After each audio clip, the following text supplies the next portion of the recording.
வணக்கம் நண்பா. TNSTC latest செய்திகள். ஓய்வூதியர்களுக்கு பண பலன் வழங்க போக்குவரத்து கழகங்களுக்கு ரூபாய் 206 கோடி ஒதுக்கி அரசாணை.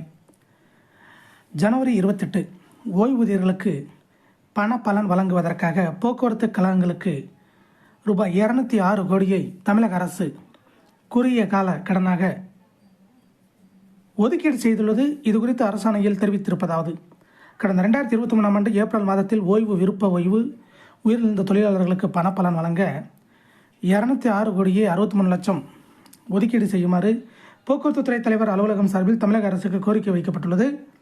இதனை அடுத்து அரசின் பரிசீலனைக்கு பிறகு ஓய்வூதியர்களுக்கு பண பலன்களை வழங்கும் வகையில் ரூபாய் 206 கோடியே 63 லட்சம் குறுகிய கால கடன் WMA என்ற அடிப்படையில் ஒதுக்கீடு செய்து உத்தரவு பிறப்பிக்கப்படுகிறது. இந்த தொகையை சம்பந்தப்பட்ட போக்குவரத்து கழக மேலாண் இயக்குநர்கள் உரியவர்களுக்கு வழங்க வேண்டும் எனவும் தெரிவிக்கப்பட்டுள்ளது. மேலும் 2024-25 நிதியாண்டுக்குள் கடனை திருப்பிச் செலுத்த வேண்டும் என அறிவுறுத்தப்படுகிறது. இவ்வாறு கூறப்பட்டுள்ளது. இதை போன்ற போக்குவரத்து துறை அப்டேட்டுகளை தெரிந்து கொள்ள நம்ம சேனலை சப்ஸ்கிரைப் பண்ணுங்கள், ஷேர் பண்ணுங்கள், லைக் பண்ணுங்கள் நண்பா. நன்றி, வணக்கம்.